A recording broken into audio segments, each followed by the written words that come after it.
ขอน้อมแด่พระผู้มีพระภาคเจ้าซึ่งเป็นผู้ไกลจากกิเลสตรัสรู้ชอบได้โดยพระองค์เองขอความเจริญในธรรมจงมีแก่ญาติโยมท่านสาธุชนที่มีความสนใจไปทำทั้งหลายสำหรับวันอาทิตย์ก็ได้มาพบกับญาติโยมอีกเช่นเคยในรายการสติมาปัญญาเกิด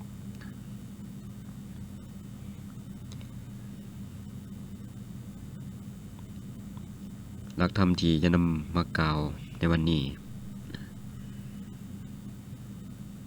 จะกล่าวเกี่ยวกับเรื่องภัยเวรหรือเวรกรรมซึ่งเป็นคำที่เราได้ฟังอยู่เสมอว่าเวรกรรมเนี่ยคืออะไรการสร้างภัยเวรที่เกิดขึ้นเนี่ยคือการกระทำเช่นใด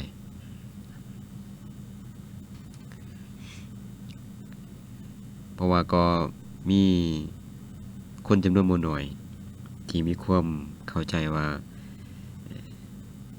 เมื่อตนเองประสบกับความทุกข์ความเดือดร้อนนะก็คิดว่าเป็นเพราะเจ้ากรรมนายเวรเป็นผู้กระทำให้เมื่อไปถามว่าเจ้ากรรมนายเวรนั้นคือไผเป็นบุคคลเช่นใดเขาก็บ่สามารถให้คำตอบได้นั่นก็แสดงถึงว่ามันเป็นความเชื่อตามๆกันมาแต่บ่เข้าใจว่าสิ่งที่เขาเชื่อนั่นคืออะไรนี่ก็เป็นสิ่งที่เราควรมาศึกษาให้เข้าใจในฐานะที่เราชาวพุทธเนี่ยนะว่าสิ่งที่พระพุทธเจ้าสอนในเรื่องเหล่านี้นี่เป็นเช่นใดเพราะนั้นเนี่ยธรรมะวันนี้ก็อยากจะกล่าวเกี่ยวกับเรื่องนี้เพื่อให้เกิดความเข้าใจว่าเวรกรรมนั่นคืออะไรก็จริงนี่ความหมายของคำว่าเวรกรรมก็หมายถึงการกระทำที่เป็นไปเพื่อการก่อเวรสำหรับเวรกรรมว่ากรรมก็หมายถึงการกระทำที่ประกอบด้วยเจตนาพระพุทธเจ้าก็ตรัสว่าภิกขุทั้งหลายเฮากล่าวซึ่งเจตนาว่าเป็นกรรมเมื่อบุคคลเจตนาตั้งใจแล้วเนี่ยก็กระทำกรรมด้วยกายด้วยวาจาด้วยใจเพราะนั้นเนี่ยความหมายของคำว่ากรรมเนี่ยคือการกระทำโดยเจตนาเวรกรรมก็หมายถึงการกระทำที่เป็นไปเพื่อการก่อเวรการกระทำเช่นไหนเป็นการกระทำที่เป็นไปเพื่อการก่อเวร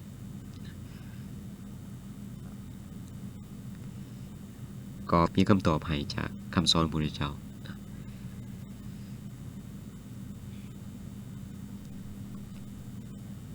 และก่อนจะเข้าไปสู่การกระทำเช่นใดที่เป็นไปเพื่อการก่อเวรก็อยากจะมาทำความเข้าใจความหมายของคำว่าเวรเวระ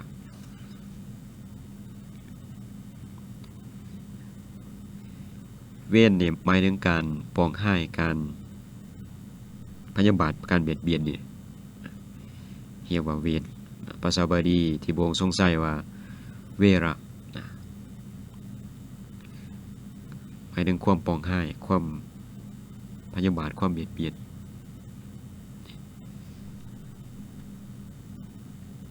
ก็มีการก่อเวรกันเกิดขึ้นถ้ามีการกระทำเช่นนั้นหรือว่าการผูกอาฆาตอย่างเช่นนะก็เป็นการผูกเวรเนี่ยคำว่าเวรกรรมนี่หมายถึงการกระทำที่เป็นไปเพื่อการก่อเวรการกระทำเช่นไรพระพุทธเจ้าก็ตรัสว่าการฆ่าสัตว์การลักทรัพย์การประพฤติผิดในกามการเว้าตัวการดื่มน้ำเมาคือสุราในเมรัยอันเป็นที่ตั้งแห่งความประมาทนั้นนั่นก็เป็นการสร้างเวรภัยให้เกิดขึ้นแล้ว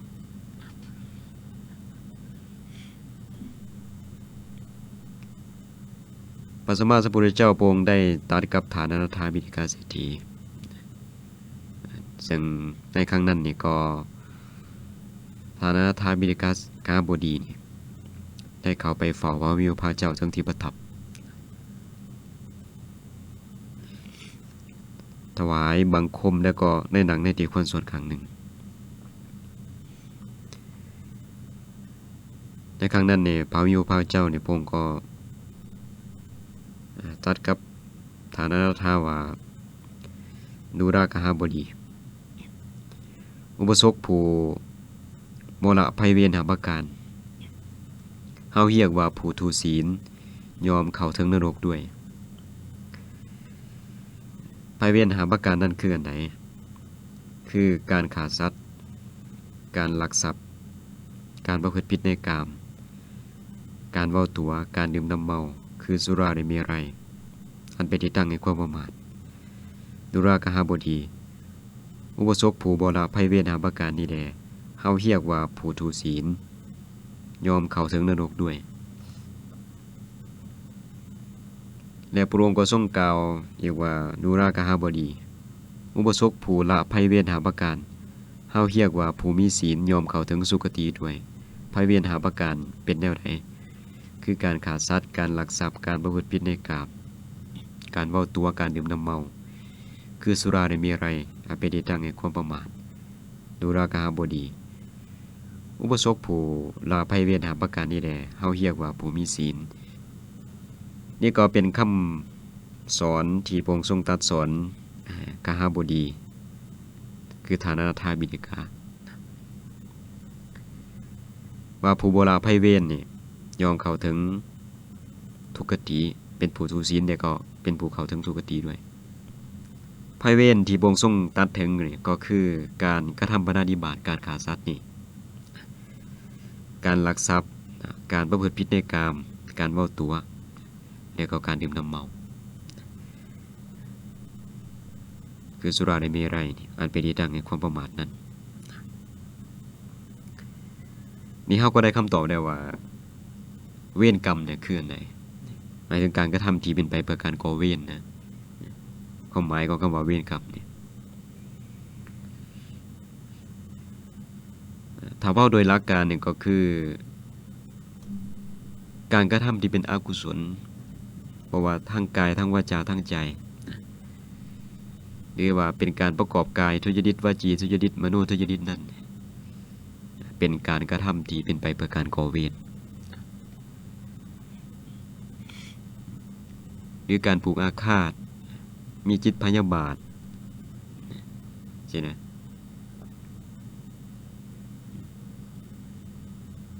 นี่ก็เอิ้นว่าเปลี่ยนภัยก็เกิดขึ้นแก่บุคคลนั้นแล้วเพราะนั้นนี่สิ่งที่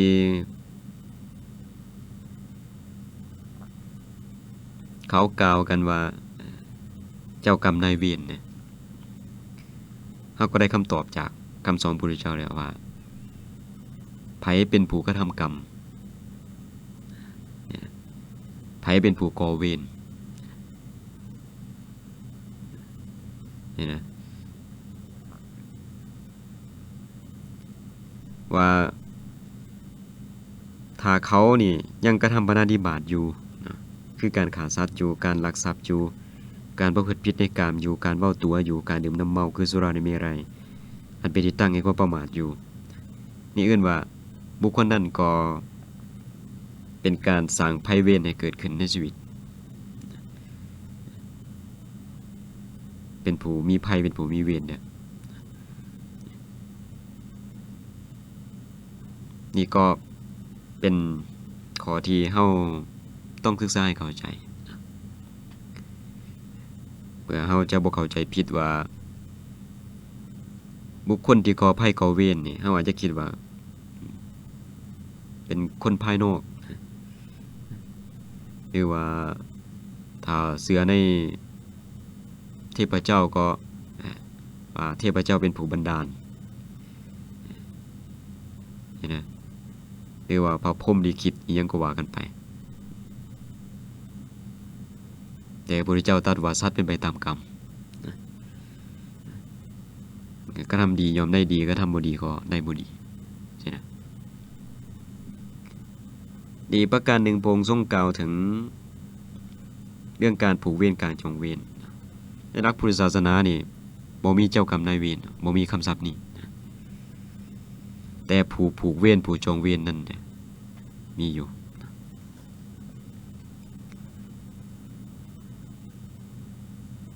เส้นพระองค์ทรงตัดไว้อยู่ใน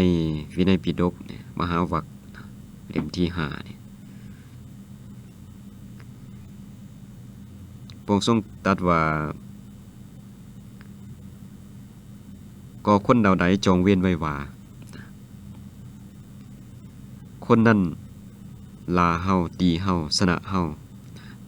ไล่ลักสิ่งของเฮาไปเวรของคนนั้นยอมบ่สงบลงยอมบ่ดับลงส่วนคนใดบ่จองเวรไว้ว่าคนนั้นด่าเฮาตีเฮาสนะเฮาได้ลักสิ่งของเฮาไปเวรของคนนั้นยอมสงบระงับลงรับลงได้แต่พระองค์ก็ทรงได้ตรัสต่อว่าในยุคใดก็ตามเวรทั้งหลายบ่เคยลับหายไปด้วยการผูกเวรเลยแต่ดับได้ด้วยการบ่ผูกเวรทำนี้เป็นของเก่า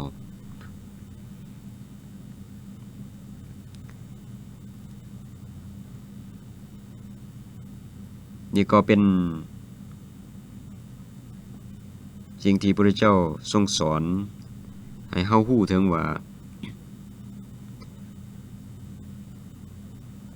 ถ้าบุคคลที่ผูกอาฆาตมีจิตพยาบาทอยู่นะมีความแค้นโกรธเคืองอยู่ใช่ว่าถ้ามีคนเนี่ยมาด่าเฮามาตีเฮามาสนะเฮาได้สนะเฮาแล้วก็ได้ลักสิ่งของเฮาไปก็มีการผูกอาฆาตผูกพยาบาทใช่นะมีความเครียดแค้นอยู่ใช่นะอันนี้นี่การกระทำเช่นนั้นนะหรือว่ามีจิตคิดแบบนั้นเนี่ยมันเป็นการผูกเวรเนี่ย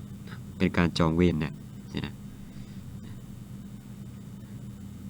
พอมันแสดงถึงความมีจิตพยาบาทปฏิฆะก็เกิดขึ้นเนี่ยความแค้นเคืองใจควรกระทบกระทั่งใจใช่ไหม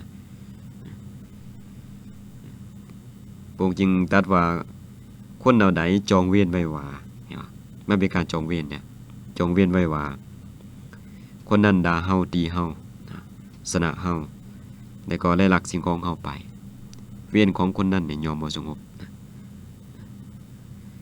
ส่วนคนเหล่าใดบ่จองเวรไว้ว่าคนนั้นด่าเฮาตีเฮาสนะเฮาได้ลักสิ่งของเฮาไปเวรของคนนั้นยอมสงบลงยอมรับลงเช่นว่าคนอื่นลาเฮาก็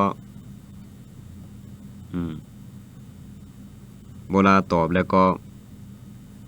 บ่เก็บเอามาใส่ใจหรือเขาตีเฮาสนะเฮาได้ลักสิ่งของเฮาไปก็ปล่อยว่างไปนะแต่ว่าถ้าเขาเว้าในทางที่มันเป็นจริงว่าซั่นน่ะก็คิดเสียว่าบุคคลนั้นเป็นผู้ซี้คุ้มทรัพย์บอกเฮาใช่นะสิ่งที่เฮาควรกระทำก็คือเปลี่ยนแปลงตนเองแต่ถ้าเขาเว้าให้ลาวว่าในทางที่บ่เป็นจริงบ่แม่นสัจจะความจริงเฮาก็ปล่อยว่างไปนี่นะบ่มีจิตพยาบาทปองให้คนเหล่านั้นเพราะว่าการมีจิตพยาบาทมีความแค้นเคืองใจผูกอาฆาตเจ็บใจลักษณะเช่นนั้นเนี่ยมันก็เป็นการผูกเวรเป็นการก่อเวรเมื่อมีการผูกเวรมีการก่อเวรนี่เวรทั้งหลายนี่ก็บ่สงบระงับลงบ่สามารถรับลงได้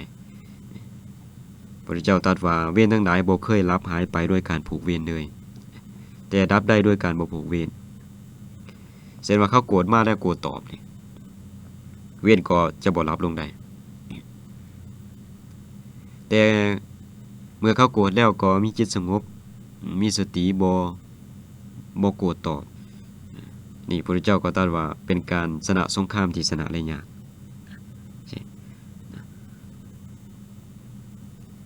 เหมือนดังที่พราหมณ์นี่เขามีความโกรธต่อพระสัมมาสัมพุทธเจ้า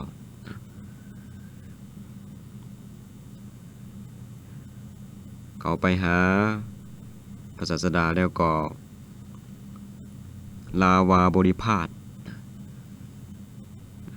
ด้วยความโกรธของเขานั่นแหละก็คืออโกสกาพระราชวสภาพสาเหตุที่อโกสกาพระราชวสภาพนี่มีความโกรธอาฆาตนี่เนื่องจากได้ยินว่าพราหมณ์พระราชวสโคตนี่ออกจากเฮือนบวชเป็นบรรพชิตผู้เป็นสหายกันนี่นะออกจากเฮือนบวชเป็นบรรพชิตในสำนักของพระสมณโคดมเมื่อได้ยินข่าวแบบนั้นแล้วก็มีความโกรธขัดใจเขาไปเฝ้าเขาไปหาพระวิรุฬเจ้าทั้งที่ประทับเมื่อไปถึงแล้วก็ลาเลยลาบริพาทพระวิรุฬเจ้าด้วยวาจาอันหยาบคายอันบ่แม่นวาจาของสัตบุรุษซึ่งบ่แม่นถ้อยคำมงคลดีว่าซั่นเถาะเมื่ออโกสกาพระราชวสภาพนี่กล่าวอย่างนั้นกล่าวจบแล้วพระวิรุฬเจ้าก็ได้ตรัสถามอโกสกาพระราชวสภาพว่าดูราพามทานจะสำคัญความขอนั่นว่าแนวใดมิตรอมาตย์ญาติหรือสาโรหิตผู้เป็นแขกของทานนี่มาหาทานอยู่หรือบ่เขาก็ตอบว่าข้าแต่พระโคดมมิตรอมาตย์ญาติหรือสาโรหิตของผู้เป็นแขกของเขาน้อยนี่มาเป็นบางครั้งคราวพระพุทธเจ้าก็ตรัสถามว่าดูราพามทานจะสำคัญความของนั่นว่าแนวใดทานได้จัดของเคี้ยวของบริโภคนี่หรือเครื่องดื่มต้อนรับมิตรแต่อามาตย์ญาติหรือสาโรหิตผู้เป็นแขกเหล่านั้นหรือบ่เขาก็ตอบว่าข้าน้อยนี่ก็ได้จัดของเคี้ยวของบริโภคหรือเครื่องดื่มต้อนรับมิตรและอามาตย์ญาติหรือสาโรหิตผู้เป็นแขกนั่นเนี่ยเป็นบางครั้งคราวพระองค์ก็ทรงตรัสถามต่อไปว่าดูราพามถ้าว่ามิตรและอามาตย์เนี่ยญาติหรือสาโรหิตผู้เป็นแขกเหล่านั้นเนี่ยบ่รับของเคี้ยวของบริโภคหรือของดื่มนั่นเนี่ยจะเป็นของไผเขาก็ตอบว่าข้าแต่พระโคดมถ้าว่ามิตรและอามาตย์ญาติหรือสาโรหิตผู้เป็นแขกเหล่านั้นเนี่ยบ่รับของเคี้ยวของบริโภคหรือของดื่มนั่นเนี่ยก็เป็นของข้าน้อยเหมือนเดิมหมายถึงว่าเมื่อเอาของเคี้ยวของบริโภคเครื่องดื่มนี่มาต้อนรับแขกนะถ้าแขกเขาบ่รับนะเขาบ่ดื่มบ่สันของเฮานี่บ่บริโภคของเฮาน่ะพระองค์ตรัสถามว่าของเคี้ยวของบริโภคนั่นหรือของดื่มนั่นเนี่ยจะเป็นของไผพราหมณ์เขาก็ตอบว่าเป็นของข้าน้อยเหมือนเดิมพระองค์ก็ทรงตรัสว่ารูราพามขอนี้เป็นอย่างเดียวกันทานดาเฮาผู้บ่ลาอยู่ทานดาเฮาผู้บ่ลาตอบทานโกรธเฮาผู้บ่โกรธตอบทานไม้มันเฮาเนี่ยผู้บ่ไม้มันอยู่เฮาบ่รับเรื่องมีการดาเป็นต้นของทานนั้นรูราพามเรื่องมีการดาเป็นต้นของทานนั้นเป็นของทานผู้เดียวเรื่องมีการดาเป็นต้นนั้นเป็นของทานผู้เดียวดูก่อนพราหมณ์ผู้ใดลาตอบบุคคลผู้ลาอยู่โกรธตอบบุคคลผู้โกรธอยู่ไม้มันตอบบุคคลผู้ไม้มันอยู่ผู้นั้นเฮากล่าวว่ายอมบริโภคด้วยกันยอมกระทำตอบกันเฮานั้นบ่บริโภครวมบ่กระทำตอบกับทานเป็นอันขาดดูราพามเรื่องมีการดาเป็นต้นนั้นเป็นของทานผู้เดียวดูราพามเรื่องมีการดาเป็นต้นนั้นเป็นของทานผู้เดียวเดี๋ยวพระองค์ก็ทรงตรัสว่าผู้บ่มีความโกรธฝึกฝนตนแล้วมีความเป็นอยู่สม่ำเสมอรุดพ้นแล้วพอฮู้โดยชอบ มีความสงบคงที่อยู่ความโกรธนั่นเนี่ยจะมีมาแต่ไสผู้ใดโกรธต่อบุคคลที่โกรธแล้วผู้นั้นเป็นผู้ซัวกว่าบุคคลที่โกรธแล้วเพราะการโกรธตอบนั้นบุคคลผู้บ่โกรธต่อบุคคลผู้โกรธแล้วชื่อว่าชนะสงครามที่บุคคลชนะได้ยากผู้ใดฮู้ว่าผู้อื่นโกรธแล้วเป็นผู้มีสติสงบอยู่ผู้นั้นชื่อว่ายอมบ่ผึดประโยชน์แก่ทั้งสองฝ่ายคือแก่ตนและแก่บุคคลอื่นเมื่อผู้นั้นรักษาประโยชน์ทั้งสองฝ่ายคือแก่ตนและแก่บุคคลอื่นส่วนทั้งหลายผู้บ่ฉลาดในธรรมยอมสำคัญบุคคลนั้นว่าเป็นคนโง่เช่นว่าบุคคลผู้โง่เขานะเห็นเฮาเนี่ยเห็นคนอื่นลาเฮาสู่ว่าซั่นนะแต่เฮาบ่โกรธตอบบุคคลผู้ลาคนผู้โง่เขานั่นก็คิดว่าว่าเป็นคนโง่ใช่นะเพราะว่าคนพาลเนี่ยเมื่อลาเนี่ยเขาจะลาตอบทันทีใช่นะเมื่อเฮาเห็นเฮาเนี่ยบ่ลาก็คิดว่าเฮาเนี่ยเป็นคนโง่ใช่นะแต่ความจริงแล้วพระพุทธเจ้าตรัสว่าเป็นการชนะสงครามที่ชนะได้ยากแต่บุคคลผู้โกรธตอบต่างหากเป็นบุคคลชั่วกว่าบุคคลที่โกรธแล้วเพราะว่าเป็นการผูกเวรเป็นการกระทำบ่ดีต่อกันใช่นะปัญหาต่างๆก็เกิดขึ้นใช่นะเพราะว่าความพยาบาทอาฆาตจองเวรนี่มันเป็นอกุศลทั้งนั้นเป็นไปเพื่อนรกกำเนิดเดรัจฉานเปรตวิสัยนี่เป็นเรื่องบ่ดีเลยใช่นะเพราะนั้นนี่การบ่ผูกเวรการบ่กระทำเวรกรรมให้เกิดขึ้นนะก็คือต้องเป็นผู้มีสติเช่นว่าเมื่อมีคนอื่นให้ด่านินทากล่าวหาลาบริพาทอีหยังก็แล้วแต่ที่มันเป็นคำที่บ่ดีทั้งหลายนะก็พยายามตั้งสติเอาไว้อย่าตอบบุคคลนั้นเด็ดขาดตั้งสติเอาไว้นะเพราะว่าใจของเขาเนี่ยเป็นอกุศลแล้วในขณะที่เขาลาเฮานะเขาคิดบ่ดีแล้วคนดีเขาจะบ่ลาว่าคนดีเขาจะแนะนำบอกสอนสินะเช่นว่าตาเฮากระทำผิดนี่เขาจะบ่ลาให้เขาจะแนะนำตักเตือนบอกสอนหาบ่ได้โอกาสอันเหมาะสมเนี่ยก็แนะนำตักเตือนบอกสอนแต่การลาการบริพาทด้วยถ้อยคำที่หยาบคายใช่นะด้วยจิตอาฆาตพยาบาทเนี่ยมันเป็นคำเว้าของคนบ่ดีเอิ้นว่าเป็นทุพภาษิตบ่แม่นสุภาษิตเป็นคำเว้าที่บ่ดีแล้วสำหรับการด่าการว่าแต่ก็สิ่งสำคัญคือเป็นการผูกเวรถ้าเฮาเนี่ยไปลาตอบบุคคลที่ลาอยู่สินะเหมือนกับพระพุทธเจ้าได้ตรัสไว้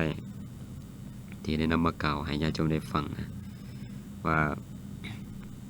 ส่วนใดจงเว้นไว้ว่าคนนั้นด่าเฮาตีเฮาชนะเฮาได้ลักสิ่งของเฮาไปเวรของคนนั้นเนี่ยยอมบ่รับลงส่วนคนใดบ่จงเว้นไว้ว่าคนนั้นด่าเฮาตีเฮาชนะเฮาได้ลักสิ่งของเฮาไปเวรของคนนั้นยอมรับลงนี่เป็นประเด็นสำคัญที่เฮาควรเรียนรู้แล้วก็นำไปปฏิบัติให้ได้เพราะว่าอยู่ในสังคมนี่สิ่งที่เฮาได้ประสบก็คือมีทั้งคำชมคำนินทาคำสรรเสริญนินทาเนี่ยมันมาคู่กันเป็นโลกธรรมเพราะนั้นบ่ว่าจะเป็นปุถุชนหรืออริยบุคคลเนี่ยก็ได้สัมผัสกับสิ่งเหล่านี้อยู่แล้วแต่อริยบุคคลนี่เขาจะบ่ยินดียินหายบ่ยินดีในคำชมบ่ยินหายในคำนินทาเป็นผู้มีสติอยู่เพราะว่าการยินดียินหายนั้นก็เป็นไปเพื่อความทุกข์อยู่ดีเพราะว่าโลกธรรมเหล่านั้นมันเป็นของบ่เที่ยงเป็นทุกข์มีความเปลี่ยนแปลงเสมอ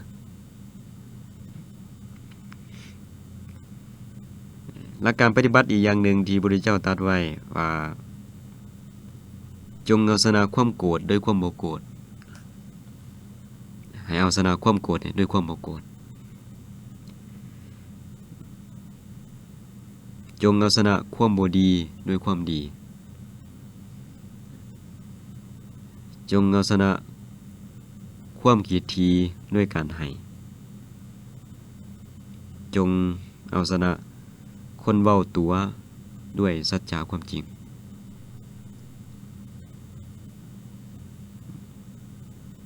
นี่คือวิธี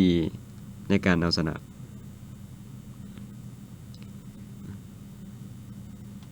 วิธีชนะความโกรธเนี่ยก็คือบ่โกรธตอบวิธีเอาชนะความบ่ดีเนี่ยก็คือการทำความดีเช่นว่าเขาก็ทำบ่ดีต่อเฮานี่นะเขาด่าเขาตีเขานินทาหรือเขาลักสิ่งของเขาไปเขาก็จะบ่ไปเฮ็ดเหมือนเขาว่าซั่นเถาะใช่ว่าเขาลักของเฮานี่ก็ต่อไปเฮาก็บ่ประมาทเมียนรักษาให้ดีสินะแต่เฮาจะบ่ไปลาต่อบ่ไปลักของเขาอีกสินะเขาลักของเฮาเนี่ยเฮาจะต้องหาโอกาสลักของเขาเหมือนกันใช่นะเฮาบ่ควรจะกระทำแบบนั้นเอาชนะความบ่ดีเนี่ยด้วยความดีแต่บ่แม่นว่าเห็นคนอื่นกระทำบ่ดีแล้วตนเองก็จะกระทำบ่ดีเหมือนกันใช่นะอันนั้นเอิ้นว่าเป็นการผูกเวรเป็นการจองเวรนะเขาลักของเฮาก็ต้องไปลักของเขาเหมือนกันใช่นะเขาตีเฮาก็ต้องตีเขาเหมือนกันเขาด่าเฮาก็ต้องด่าเหมือนกันลักษณะแบบนี้เอิ้นว่าเป็นการจองเวรเป็นการผูกเวรใช่นะภัยเวรต่างๆก็เกิดขึ้นได้เพราะว่ามันเป็นการเบียดเบียนตนเบียดเบียนคนอื่นเนี่ยการกระทำเช่นนั้นนะนั่นนี่พระองค์จึงทรงตรัสสอนว่าเอาชนะความชั่วเนี่ยด้วยความดีหรือว่าเอาชนะความบ่ดีเนี่ยด้วยความดีเห็นคนอื่นกระทำบาปอกุศลเฮาก็กระทำกุศลนี่นะเฮาจะบ่ไปกระทำอกุศลเหมือนเขาเพราะว่าสัตว์เป็นไปตามกรรมถ้าเขากระทำบ่ดีเขาก็ได้บ่ดีนะเมื่อตายไปก็เข้าถึงอบายทุกติวินิบาตนรกไป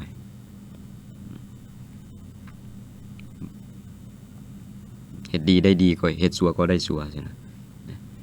แต่ญาติโยมต้องเข้าใจเรื่องการให้ผลของกรรมมันมีอยู่3ระยะด้วยกันคือให้ผลในปัจจุบันทันทีกรรมบางอย่างเนี่ยให้ผลในเวลาต่อไปหรือในเวลาต่อไปอีกมีอยู่3ระยะด้วยกันที่พระพุทธเจ้าตรัสสอนเอาไว้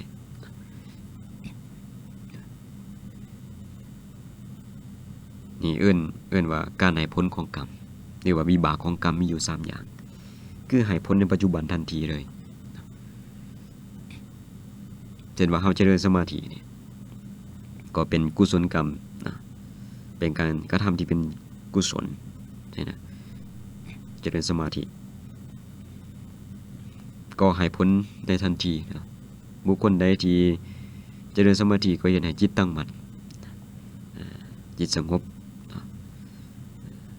ความสุขก็เกิดขึ้นความปราโมทย์ความปีติทั้งหลายนี่ก็เกิดขึ้นให้ผลในปัจจุบันทันทีนะ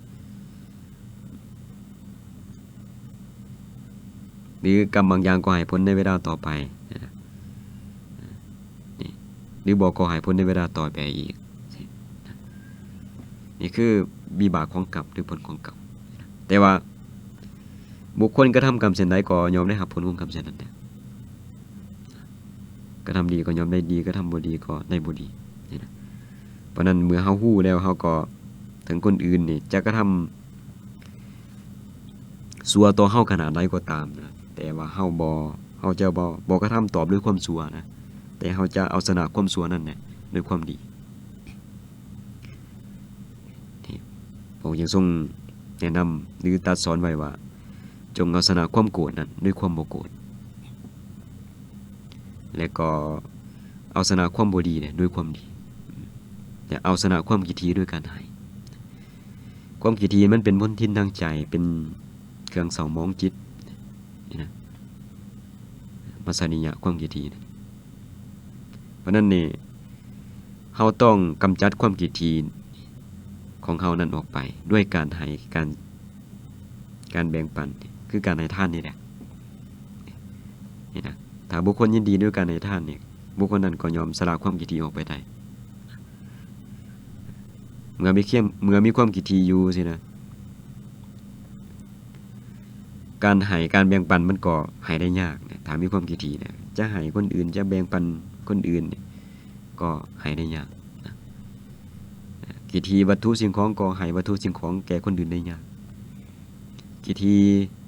ความรู้สติปัญญานะคิดที่ความรู้คิดที่ปัญญานะก็คิดที่ความรู้เนี่ยก็ให้คนอื่นได้ยากสิ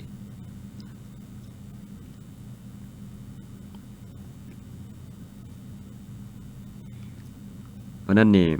วิธีการปฏิบัติก็คือว่าเอาชนะความคิดที่ด้วยการให้และก็เอาชนะคนเว้าตัวเนี่ยด้วยสัจจะความจริงทั้งคนอื่นจะเว้าตัวก็ตามแต่ว่าเฮาเว้าด้วยความจริงสินะเฮาจะบ่เว้าตัวเหมือนคนอื่นที่เขาก็ทำนี่ก็เป็นปัจจัยที่บ่เป็นไปเพื่อการผูกเวรเพื่อการก่อเวรและก็เป็นการสร้างกุศลให้เกิดขึ้นในชีวิตอีกมันเป็นธรรมแห่งการขูดเกลาอย่างหนึ่งใช่ไหมเช่นว่าเห็นคนอื่นฆ่าสัตว์เข้าต้องมาขูดเกลาตนเองว่าเฮาจะบ่ฆ่าสัตว์ใช่ไหมมีสันเลขธรรมสันเลขธรรมนี่ธรรมแห่งการขูดเกลาแห่งการขัดเกลาคนอื่นจะเป็นเช่นใดก็ตามเช่นคือเขาก็ทำในทางบ่ดีทั้งหลายนะเฮาก็จะบอกตัวเองว่าเฮาจะบ่กระทำเช่นนั้นเฮาจะบ่ประพฤติเหมือนคนเหล่านั้นนี่นะเฮาจะบ่ประพฤติความดีนี่เป็นสันเลขธรรมเป็นธรรมแห่งการขูดเกลาซึ่งเป็นข้อปฏิบัติที่ดีด้วยนะธรรมแห่งการขูดเกลาเหมือนกับพระพุทธเจ้าได้ตรัสกับพระจุนทะเกี่ยวกับเรื่องนี้เนี่ยเรื่องสันเลขธรรมนี่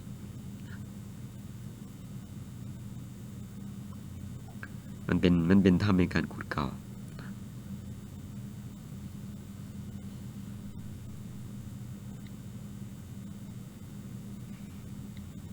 เช่นว่าคนอื่นก็ทำปาณาติบาตส่วนดาวอื่นจะกระทำปาณาติบาตเฮาทั้งหลายนี่จะเว้นจากปาณาติบาตจะงดเว้นจากปาณาติบาตสินะคนดาวอื่นเขามีการลักทรัพย์แต่เฮาจะเว้นจากการลักทรัพย์ใช่ไหมคนดาวอื่นนี่ประพฤติผิดในกามเนี่ยเฮาก็ขูดเกลาตัวเองว่าเฮาจะเว้นจากการประพฤติผิดในกามคนดาวอื่นเว้าตัวเฮาก็มาขูดเกลาตัวเองว่าเฮาจะบ่เว้าตัวคนดาวอื่นเว้าเสียดสีเว้าคำหยาบเว้าคำที่บ่ประกอบด้วยประโยชน์เฮาจะบ่เว้าแบบนั้นใช่นะนี่เอิ้นว่าเป็นการขูดเกลาเป็นการขูดเกลาถือว่าเป็นข้อปฏิบัติที่ดีเลยนะหรือว่าเฮาเห็นคนอื่นกระทำอกุศลทั้งหลายสินะความบ่ดีนี่นะเฮาก็บ่กระทำเหมือนเขานะมันก็เป็นการขูดเกลาแล้วเป็นการตั้งตนไว้ในทางที่ถูกต้องแล้วใช่ไหมนี่เป็นข้อปฏิบัติที่ดีนะและก็ถ้าเฮานี่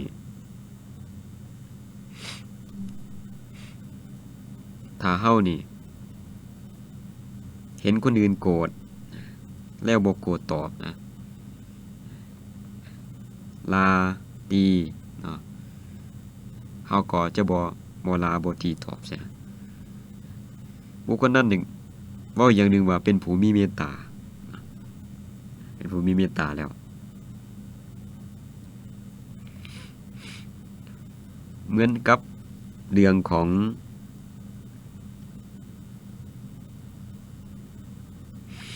ปุณณะนะพระปุณณะนี่มีปกติอยู่ด้วยเมตตาเป็นผู้มีเมตตาสูงก่อนในสมัยหนึ่งนี่พระวิวพระเจ้าประทับอยู่วิหารเชตวันนะวัดเชตวันอารามของฐานอนาถาบิณฑิกาเศรษฐีเขตพระนครสาวัตถี ในครั้งนั้นเนี่ยทานพาบุญนานี่ก็ออกจากที่หลีกเลี่ยนในตอนแรกแล้วก็เข้าไปเฝ้าพระวิวพระเจ้าทั้งที่ประทับถวายอภิวาทแล้วก็ได้นั่งในที่ควรส่วนครั้งหนึ่งแล้วก็ได้กราบทูลพระวิวพระเจ้าว่าข้าแต่พระองค์ผู้เจริญขอพระวิวพระเจ้าโปรดสั่งสอนข้าน้อยด้วยโอวาทย่อๆเถิดข้าน้อยเมื่อข้าน้อยได้สดับในธรรมของพระวิวพระเจ้าแล้วจะเป็นผู้ดีไปอยู่ผู้เดียวบ่ประมาทมีความเพียรมีตนทรงไปในธรรมอยู่พระองค์ก็ทรงตรัสว่าดูราบุญน่ะทายอย่างนั้นน่ะทานจงฟังจงใส่ใจให้ดีเขาจะกล่าว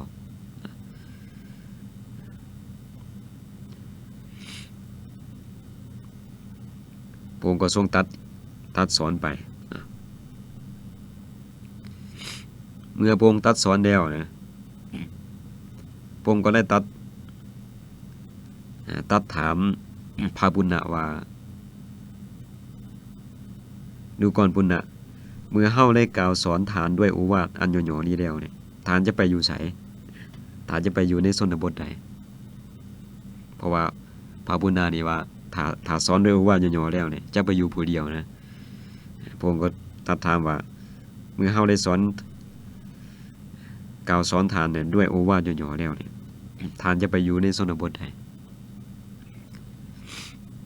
พระวนาก็ตอบว่าข้าแต่พระองค์ผู้เจริญเนี่ยเมื่อพระวิวพระเจ้าทรงกล่าวสอนด้วยโอวาทย่อๆนี้แล้วข้าน้อยเนี่ยจะไปอาศัยอยู่ที่สุนาปารันตาชนบทสื่อสุนาปารันตาแต่พระองค์ก็ทรงตรัสถามว่าดูราปุณณะพวกมนุษย์เศร้าสุนาปารันตาชนบทนั่นเนี่ยโหดห้ายหยาบคายหลายถ้าพวกมนุษย์เศร้าสุนันตานะสุนาปนันตาชนบทนั้นลาวาบริภาทานเนี่ยจะมีความคิดอย่างไหนต่อพวกมนุษย์เหล่านั้นถ้าเขาลาเขาวาเขาบริภาทนะ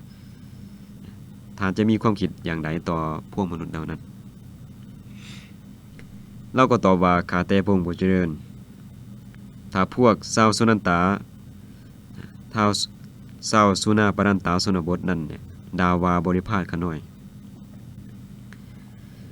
เนี่ยจะมีความคิดอย่างนี้ว่ายังดีหนอที่พวกมนุษย์เศร้าสุนาปรันตาชนบทนั่นยังบ่ประหารเฮาด้วยฝ่ามือหมายถึงว่ายังบ่ขาเฮาด้วยฝ่ามือยังบ่ตบตีเฮาด้วยฝ่ามือเขาลาเนี่ยก็ยังดีกว่าเขาตีว่าซั่นเถาะข้าแต่พระองค์ผู้เจริญข้าน้อยมีความคิ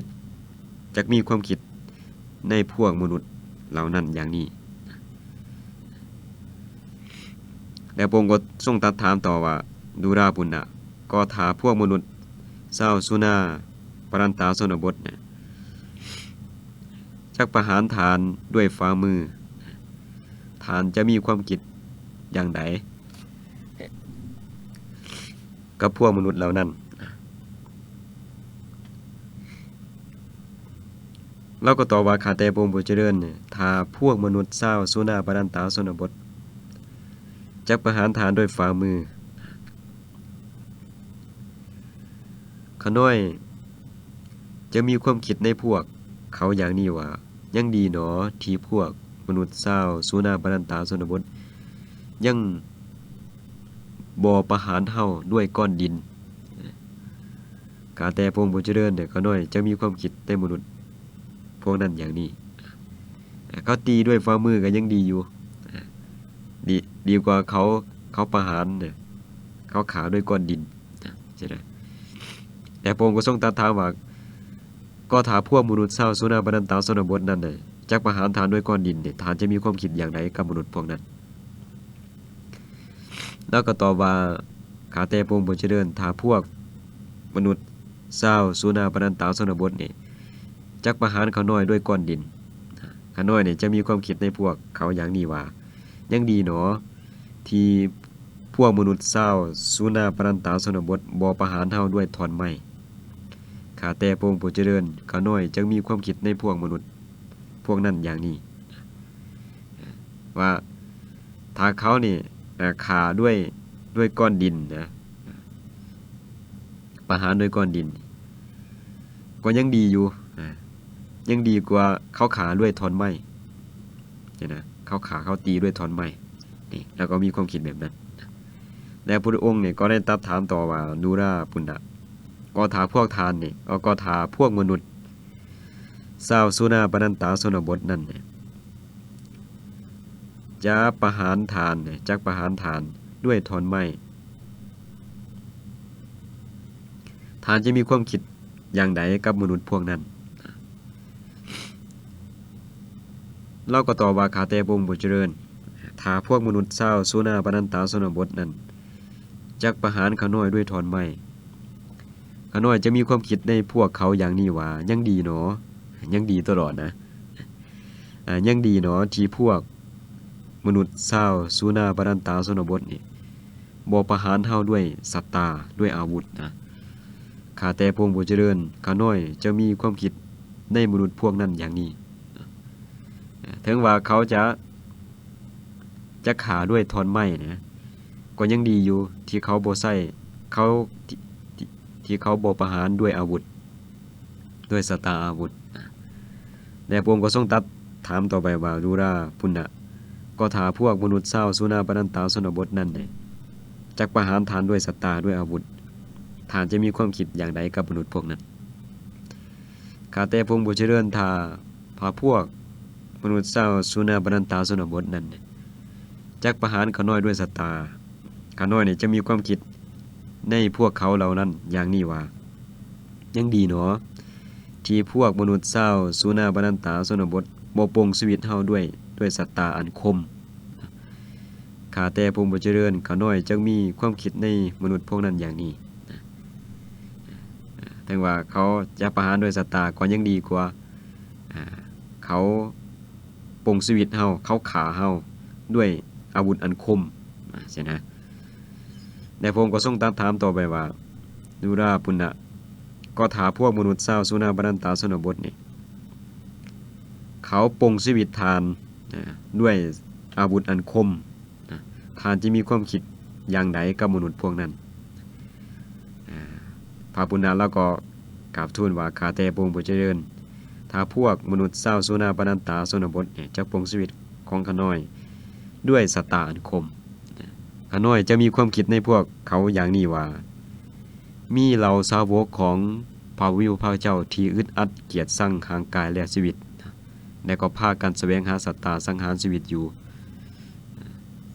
เฮานี่บ่ต้องแสวงหาสิ่งนั้นเลยก็ได้สัตตาสังหารชีวิตแล้วข้าแต่พระองค์ผู้เจริญข้าน้อยจะมีความคิด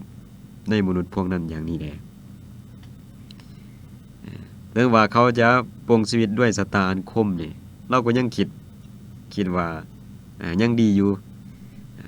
เพราะว่ามีเหล่าสาวกของพระวิวพระเจ้านี่อึดอัดเกียรติสั่งหางกายแล้วก็ทำลายชีวิตตนเองนะหาสัตตาแสวงหาสัตตาอาวุธนี่มาสังหารชีวิตอยู่แต่ว่าเฮานี่บ่ต้องแสวงหาเลยเฮาก็ได้สัตตาสังหารชีวิตแล้วหมายถึงว่าเฮาบ่จำเป็นต้องฆ่าเองนี่มีคนฆ่าให้ใช่นะถึงขนาดนั้นนี่หมายถึงว่าเป็นผู้ดำรงอยู่ด้วยความเมตตาตลอดนะบ่โต้ตอบซั่นเถาะแล้วพระพุทธเจ้าก็ตรัสว่าดีละพุณณะทานเป็นผู้ประกอบด้วยธรรมะคือความข่มใจและอุปสมะการบีบบังคับใจนะ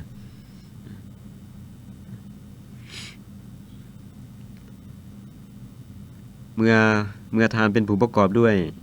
ธรรมะและอุปสมะดังนี้แล้วเนี่ยก็จักสามารถอยู่ในสุนาปนันตาชนบทได้ถ้ามีใจเข้มแข็งถึงขนาดนี้แล้วนะก็สามารถอยู่สุนาปนันตาชนบทได้เพราะว่าสุนาปนันตาชนบทนี่คนอยู่ในสุนาปนันตาชนบทนั้นเป็นผู้ให้การหลายนี่ก็เว้าถึงการดำรงอยู่ด้วยความเมตตาเพราะว่าการตอบนั่นเนี่ยมันเป็นการกระทำบาปแก่กันในกันเป็นการสร้างภัยเวรให้เกิดขึ้นใช่ไหม นี่ก็เป็นหลักปฏิบัติที่เว้าถึงว่าเมื่อคนอื่นลาว่าตีเฮานี่เฮาจะบ่ลาว่าบ่ตีตอบสินะจงเอาชนะความบ่ดีนั้นด้วยความดีให้ได้หรือว่าเอาชนะความชั่วด้วยความดีให้ได้ก็อยู่ในสุดท้ายในช่วงเวลาสุดท้ายรายการนะก็ญาติโยมเนี่ยมีประเด็นใดอยากจะโทรมาถามก็เจริญพรได้เนาะที่อยากจะถามธรรมะกับอาตมาในวันนี้ก็เจริญพรได้มีประเด็นใดอยากถามก็โทรมาได้อยู่ที่โทรมาได้ที่030แล้วก็2821เบอร์เก่าเนาะที่ญาติโยมมีประเด็นใดอยากจะสนทนาธรรมะในวันนี้แต่ว่าวันนี้ก็อาตมาได้กล่าวถึงเวรกรรมหรือการกระทำที่เป็นไปเพื่อการก่อเวรนะคือการกระทำเช่นใดและก็เฮาจะรับซึ่งภัยเวรนั้นได้อย่างไรใช่นะก็ได้กล่าวถึงคำสอนที่พระองค์ทรงกล่าวถึงภัยเวร5ประการ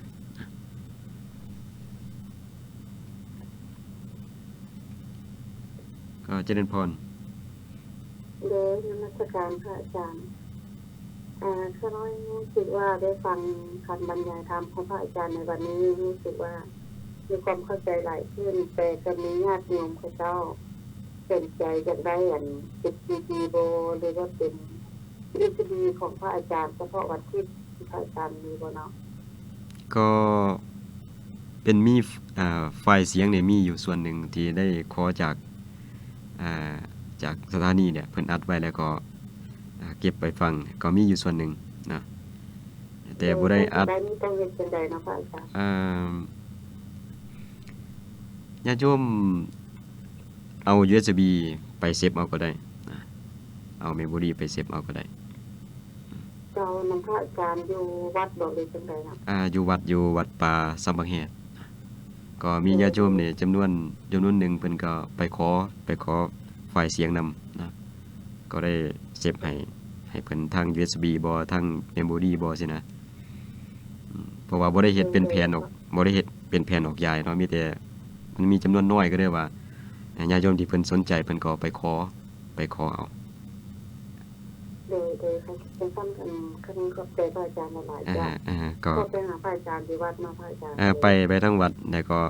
จะมีครูบาอาจารย์เพิ่นแนะนำดอกโอเคเจริญพรขอบใจหลายๆพระอาจารย์อนุโมทนานำโดย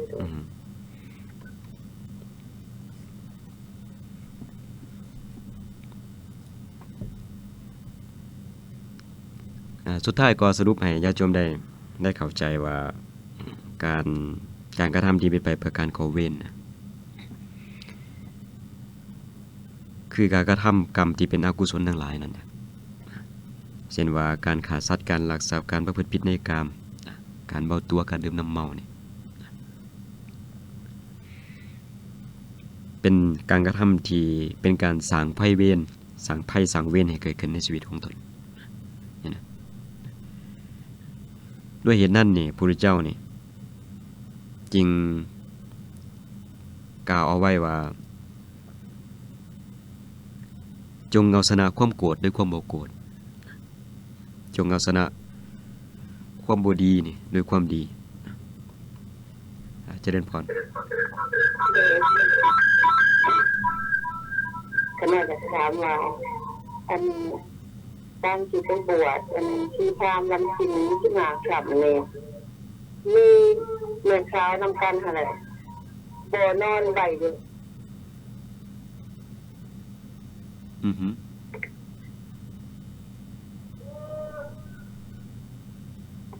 มียังเพิ่มเติมบ่